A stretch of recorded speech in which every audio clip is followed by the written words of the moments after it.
huli kami ng isda sa sa ilog. Tapos sabi ko, alam mo kuya, kumuha kaya tayo ng malaking net para makakuha tayo ng maraming isda.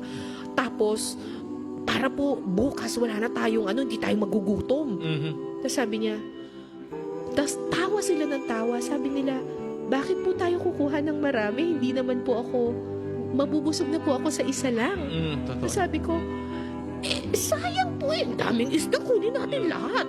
Sabi niya, bukas naman po nandyan pa rin naman po yung mga isda. Tama din naman. Ibibigay naman po yan ng Panginoon Totoo naman. bukas. Pero pag kinuha po natin lahat ngayon, baka po bukas hindi na tayo bigyan ng ilog. Dahil naging sakib tayo doon. Dahil naging sakim tayo. Sobrang talagang sabi ko, grabe, ito yung mga tao na sinasabi nilang uneducated. Pero di ba, Father, parang when you talk about education, sasabihin nila uneducated itong mga taong to. But these people, sila yung nagtuturo sa atin na hindi, just take whatever is due you for that day. Yun yung values na hindi natin makita ng kahit mga edukado, actually mga edukado pa nga ang gumagawa ng hindi maganda. Nanlalamang tayo sa ating kapwa. Nanlalamang. Kaya yung